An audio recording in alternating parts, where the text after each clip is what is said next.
My name is Olivia Mercer.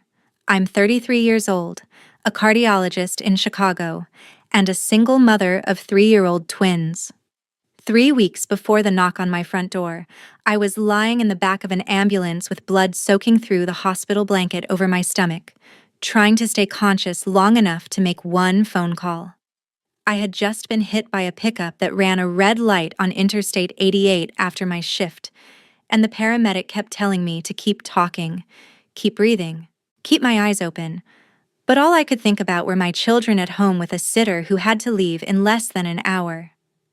I called my parents because in that kind of moment your body doesn't ask pride what to do. It asks for the people who are supposed to come when you say, "I need help." I told them I was being taken into emergency surgery. I told them I needed someone to sit with my twins for just a few hours.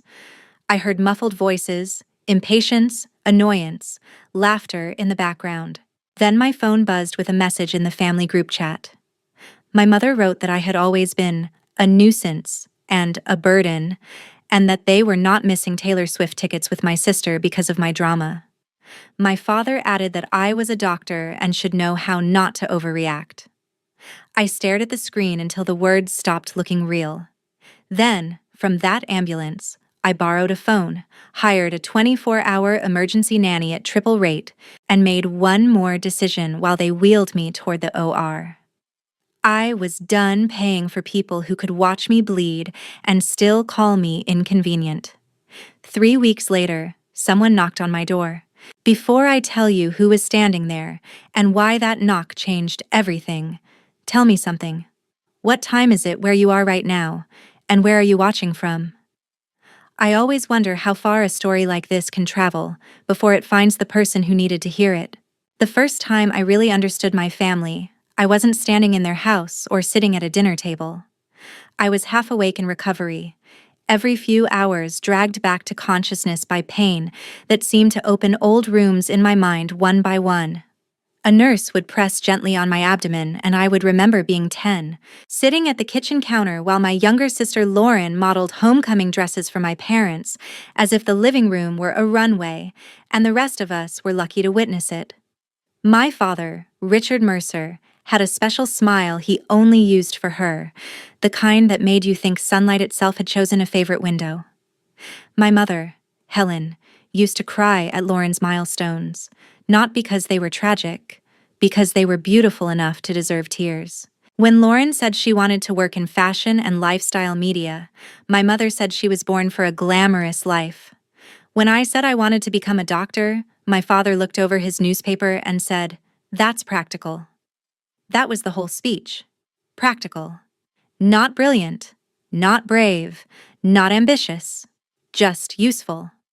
I spent years pretending that didn't hurt because high-achieving daughters become very good at turning pain into productivity. I told myself I didn't need applause. I got into Northwestern.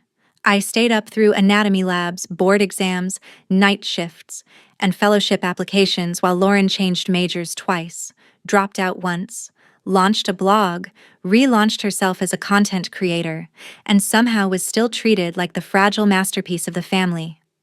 On the day I graduated from medical school, my parents arrived almost 2 hours late because Lauren needed to be dropped off at an investor lunch in River North. They took one photo of me in the parking garage while holding shopping bags from a boutique they had stopped at on the way. That night, my mother posted on Facebook about Lauren's incredible hustle because she had landed a sponsored pop-up event. I laughed when I saw it. Then I cried in a hospital call room bathroom where no one could hear me.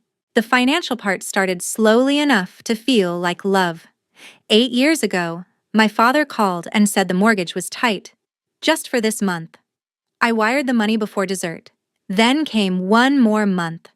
Then their health insurance after his retirement package changed. Then a furnace. Then a roof leak.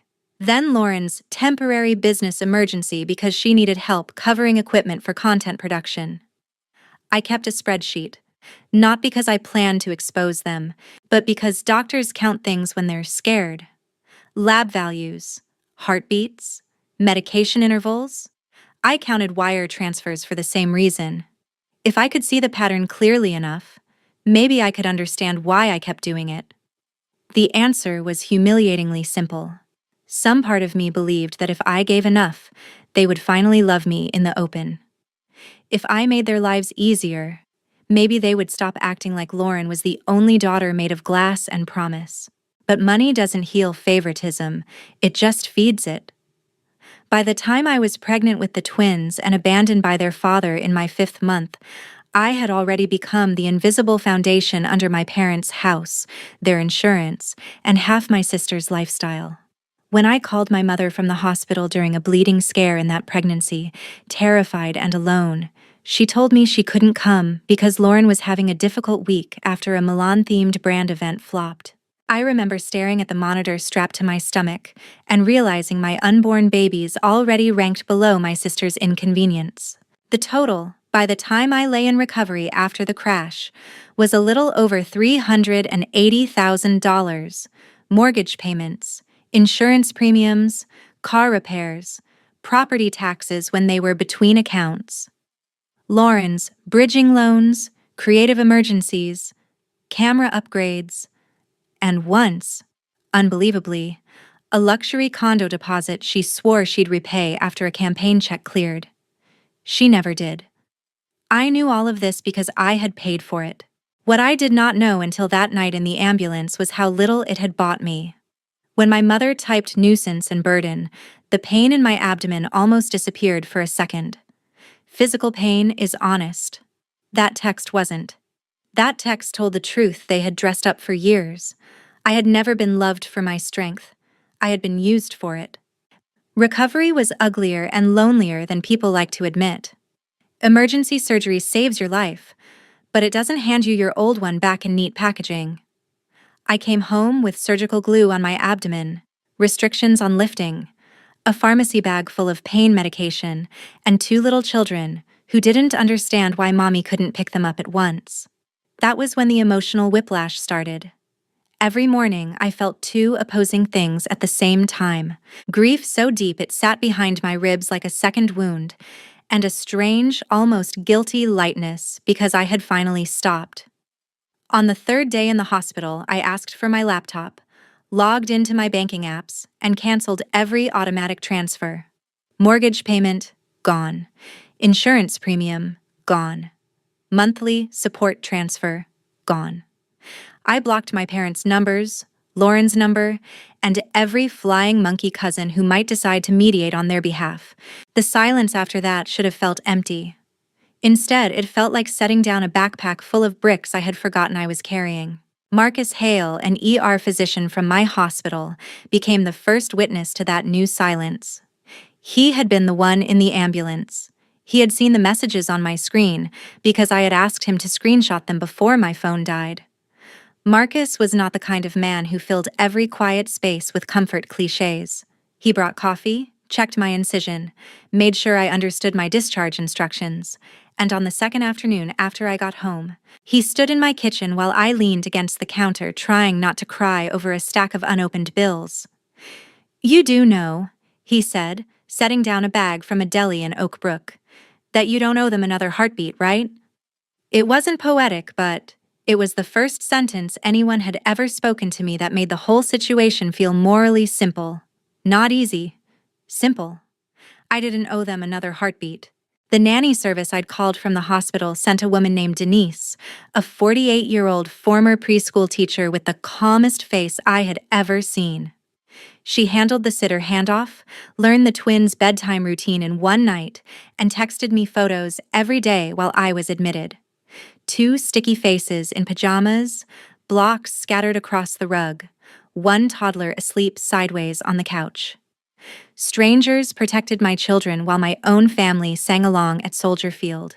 That detail mattered to me more than the concert itself. It wasn't that they chose Taylor Swift. It was that they chose joy while I was on a gurney asking for help, and then made me feel petty for interrupting it. 3 weeks is long enough for a family system to panic, regroup, and go ugly. The first few days after I blocked them, I heard nothing. Then the mortgage must have bounced. Then the insurance autopay must have failed. Unknown numbers started piling up on my phone, voicemails from my mother crying, Voicemails from my father furious.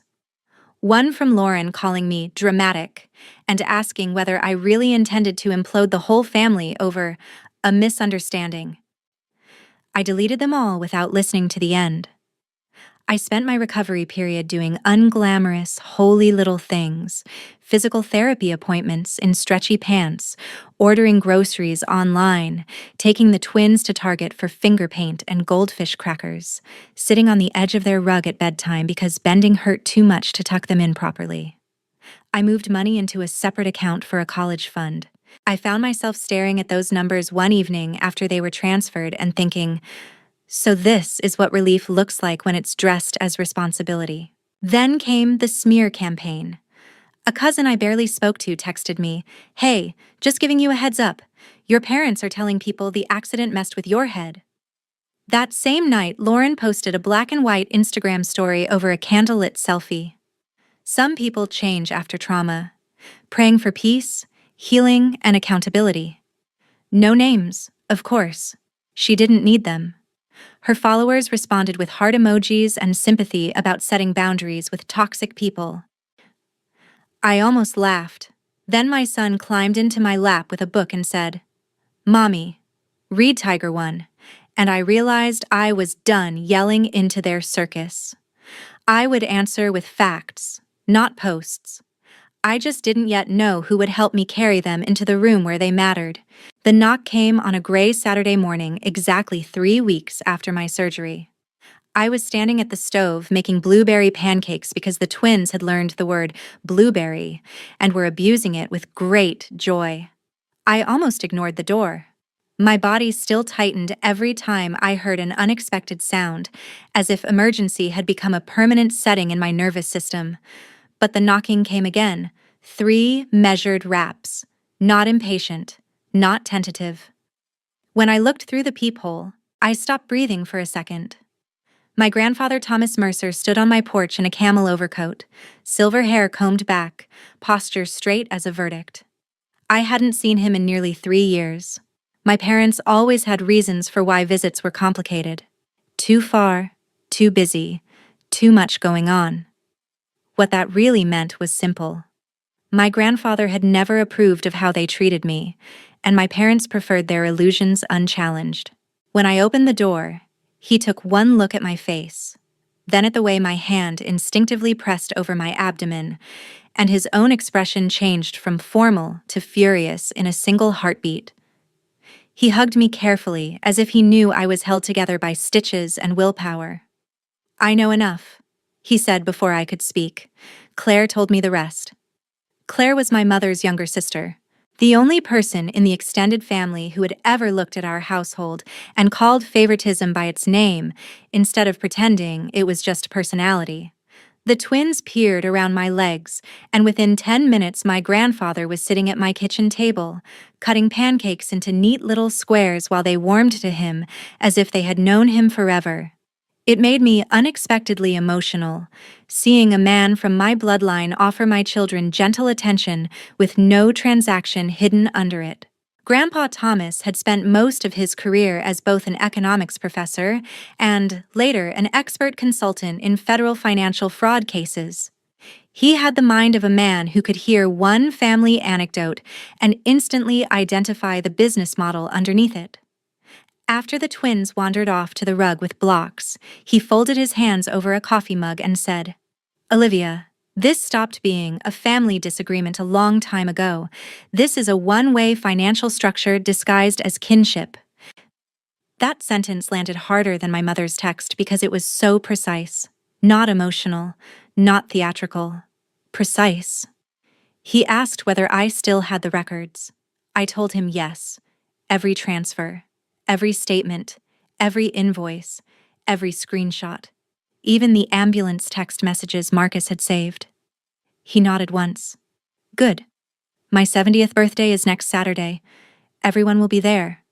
Your parents, Lauren, aunts, uncles, cousins. I would like the truth in the room before they bury it under concern and performance." I said no immediately. Not because I doubted him, but because some primitive daughter part of me still believed exposing them would make me the destroyer of the family rather than the person who had been quietly sustaining it.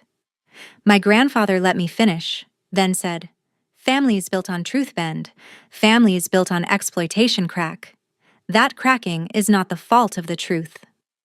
He then told me how he had first started asking questions. Lauren had posted smiling concert clips the night of my surgery, tagging my parents and writing, "Best family night ever." Around the same time, Claire had called him in tears after hearing what happened in the ambulance. He had put the two together and, in his words, followed the numbers in my head. He didn't need much more. He had been watching Richard and Helen live far better than their reported means for years. By the time he left that morning, we had a plan. I would compile everything. He would handle the room. Claire would help coordinate the extended family invitations and make sure nobody could claim later that this had all been whispered in corners. Before stepping out, Grandpa Thomas looked back into my kitchen where the twins had built a crooked tower and were cheering for no reason at all. "You are not going there for revenge," he said. "You are going so your children never grow up thinking love means being drained dry." That was the sentence that changed my mind. Not justice for me. Protection for them. I spent the next week building a file thick enough to end a lie that had taken years to perfect. Preparation became its own form of therapy. Every night after the twins were asleep, I sat at my dining table with tea gone cold beside me and built the architecture of 8 stolen years. Mortgage statements highlighted in yellow, bank transfers matched to dates, insurance premiums cross-referenced with my parents' policy documents. Venmo records Lauren had labeled with chirpy lies like short-term bridge, creative investment.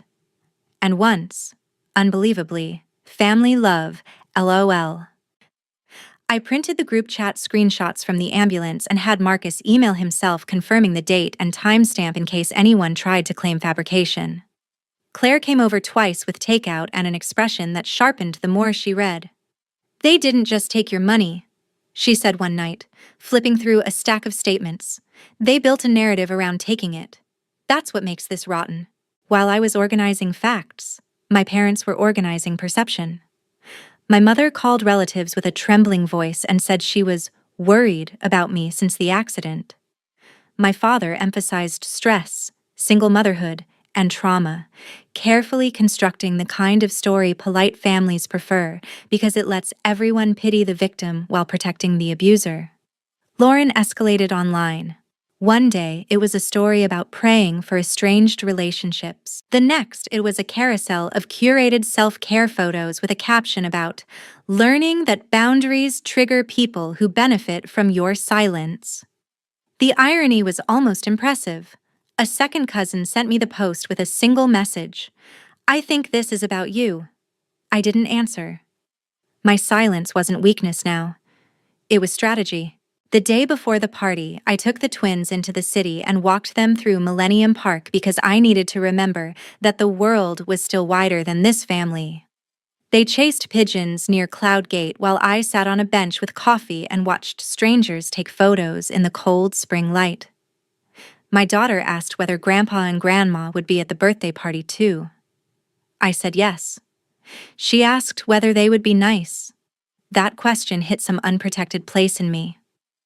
"I don't know," I told her honestly, "but Mommy will be." On the train ride back to Naperville, I thought about how often daughters like me confuse being accommodating with being kind. They are not the same. One protects peace, the other often feeds cruelty. My grandfather's house sat in Lake Forest on a stretch of manicured land that made every family gathering feel like a performance of old American success. White columns, polished wood, framed portraits, staff who knew where to place champagne without making eye contact. When I arrived, the driveway was already full. I wore a dark blue dress, sensible heels, and the expression I use before difficult conversations with patients' families: calm, alert, non-reactive. Claire met me in the foyer, took one look at my face, and squeezed my hand. "He's ready," she murmured, "and your mother is already working the room." Of course she was. My parents stood near the fireplace performing warmth. My father had that polished host smile he used whenever he needed social approval more than oxygen. My mother looked elegant and wounded in cream silk. Lauren floated nearby in a fitted dress and expensive makeup, every inch the woman who had built a career out of making a life look easy on camera. When she saw me, her face brightened in that artificial way pretty women learn young when they need to hide hostility under glamour. "Olivia, Ishan," she said, air kissing the space beside my cheek. "You look good. We were all so worried." I met her eyes and said, "That's interesting, considering the concert." Her smile flickered. My mother swooped in before Lauren could answer, pressing my arm as if we were simply a family weathering a misunderstanding. "Let's not do this here," she whispered. "Grandpa's night should stay beautiful." I almost laughed. They always wanted beauty most when truth was arriving in uncomfortable shoes. The attack began before dinner. I was at the drinks table pouring sparkling water when I heard Lauren's voice carried just a little too clearly behind me. "I'm just concerned she's not herself," she told 2 aunts and a cousin from Evanston. "The accident really changed her. She's angry at everyone, even people trying to help." My mother joined with a sigh so practiced it should have earned an award. "We're praying she gets support. We've tried everything." I kept my back turned and let them dig. Across the room, my grandfather stood beside the piano watching. He didn't rescue me. He simply waited until the room had heard enough of their version to understand exactly what was about to collapse. Then he lifted his glass, tapped it lightly with a spoon, and the whole party slowly quieted around the sound. If you have never seen a lie collapse in public, it doesn't happen all at once. It falls, piece by piece. My grandfather raised his glass, thanked everyone for coming, then calmly said he wanted to clear up a family matter before dinner. The room quieted. He turned to my father and asked almost casually, "Richard, who has been paying the mortgage on your house for the past 8 years?" My father laughed and said he had, of course. Grandpa nodded, opened a folder, and said, "Interesting, because I have records showing 96 consecutive transfers from Olivia's accounts tied to that mortgage." A murmur spread across the room. Then he read the totals: mortgage payments, insurance premiums, repairs, Lauren's temporary business help. The number was staggering, more than $380,000. My mother tried to call it inappropriate. Grandpa asked one question back. "Is it inaccurate?" She had no answer. Lauren tried to say I was exaggerating because I liked playing the martyr, but that ended the moment Grandpa read the message from the ambulance. Word for word. "You've always been a nuisance and a burden. We have Taylor Swift tickets with Lauren tonight. Figure it out yourself." The room went dead silent. Then came the second wave. Shock, disgust, people stepping back from my parents like the truth itself had changed the air. My father said they were being humiliated. Grandpa answered, "No, your actions did that. We are only refusing to hide them." Then he looked at me and gave me the choice to speak. So I did. I said I hadn't come for revenge. I came because this family had lived for years on a version of me that only worked if I stayed silent. I said I had spent most of my adult life believing that if I gave enough, I would finally be loved fairly. But the night I was bleeding in an ambulance, I found out exactly what all that loyalty had bought me. A text message calling me a burden. I looked at my parents and told them I would not be sending another dollar, not for the house, not for insurance, not for Lauren, not for anything. If there was ever going to be any future relationship, it would have to begin with truth, not guilt, not panic, and not another demand disguised as family. My mother cried. My father stared at me like he no longer recognized the daughter he thought he could control. Lauren looked down and said nothing. A few minutes later, all 3 of them walked out of the party, and no one followed. The lie that had protected them for years had finally run out of room. The aftermath moved faster than I expected because families gossip with unusual efficiency when shame is finally attached to the right people. Within 48 hours, I had messages from cousins, aunts, and even an uncle who had barely spoken to me in years. Some apologized. Some admitted they had believed the narrative that I was distant and cold. Some said nothing useful but wanted me to know they were thinking of me, knew us, which is the family version of standing near a fire after someone else finally pulled the alarm. My parents tried to reach me from new numbers. My mother left voicemails about misunderstanding and healing. My father left exactly one message, brief and stiff, saying this had all gotten out of hand. I deleted them. I was no longer interested in private revisions from people who had lived publicly on my labor. Consequences arrived with the precision of overdue bills. Without my transfers, the Naperville mortgage fell behind within weeks. There was no secret reserve because I had been the reserve. The house went on the market by the end of summer, sold below what my father had boasted it was worth. And most of the proceeds vanished into debts, arrears, and obligations they had postponed for years under the fantasy that I would continue functioning as an invisible safety net. They did not move into another nice house. They moved into a small rental apartment nearly 40 minutes farther west, in a complex my mother would once have called temporary in the way privileged people disguise class panic. My father, whose early retirement had been funded more by my stability than by his planning, took a night stock job at a hardware store outside Aurora. My mother began cleaning offices 3 mornings a week, and later added part-time bookkeeping for a church to keep utilities current. The punishment was not cinematic. It was ordinary. That was exactly why it mattered. They had to enter the life they used to assume I could manage alone because I was the practical one. Lauren's fall was uglier because hers involved reputation, and reputations built online crack loudly. A cousin mentioned the birthday scene to a friend in Chicago media circles. Another person recognized Lauren from her content partnerships. 2 local brands quietly ended collaborations. A stylist who had once begged to work with her stopped returning calls. Her comments section turned strange and thin. The adoring engagement dropped. For someone who had treated visibility like oxygen, that was its own form of suffocation.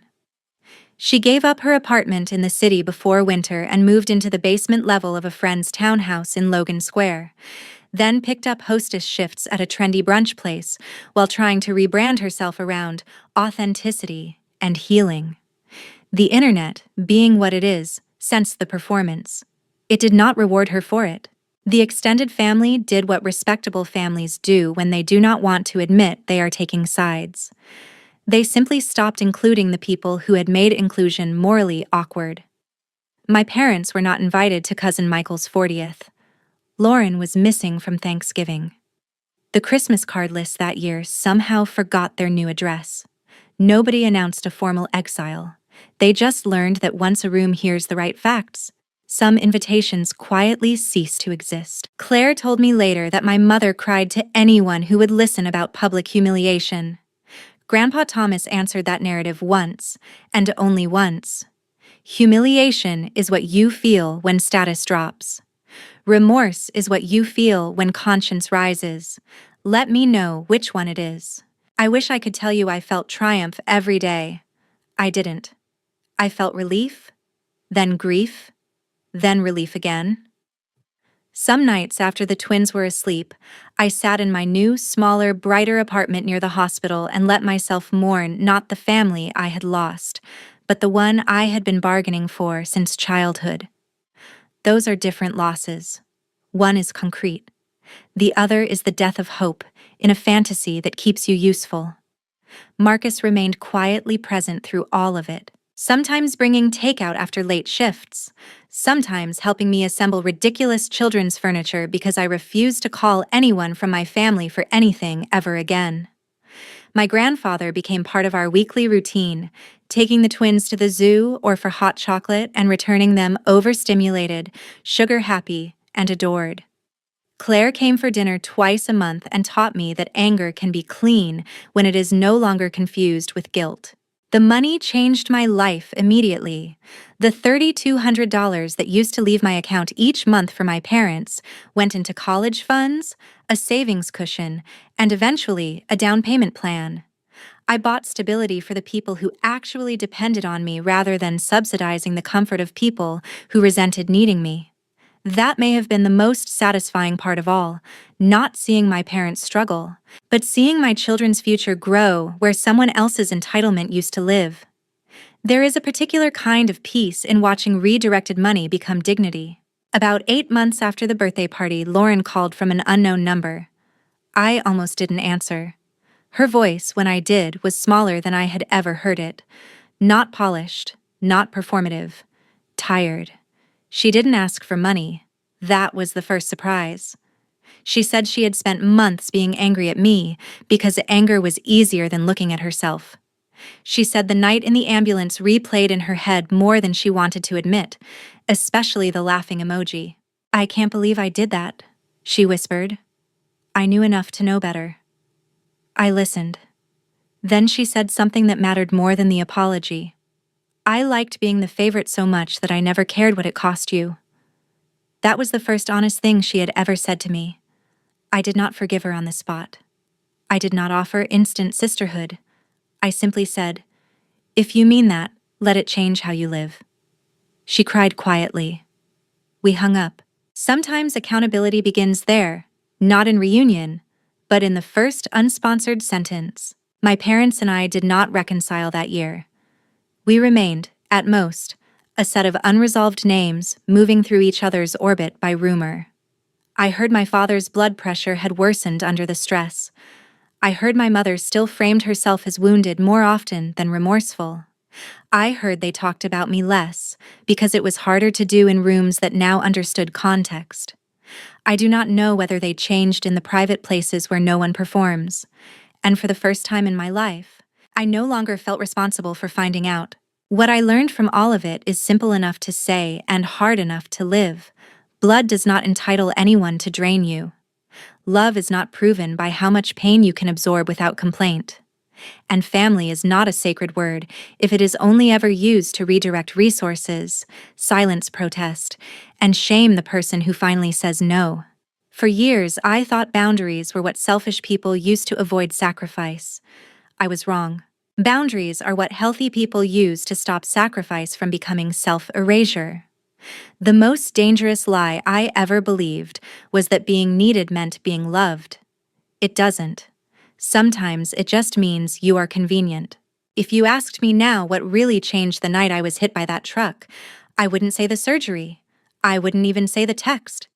I would say it was the moment on that gurney when I realized I could still save my children, still save myself, and do it without begging one more time for tenderness from people who had turned my reliability into their economy.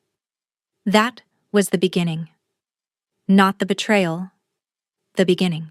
And when I heard that knock 3 weeks later and opened the door to the one person in my family who wanted truth more than comfort, everything after that became possible. So no, I didn't destroy my family.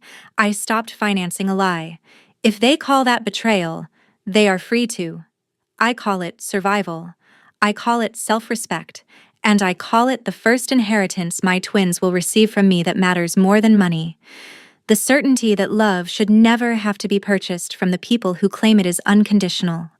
We appreciate you watching another story from our channel. This video is fictional and created only for entertainment, educational reflection, and storytelling purposes.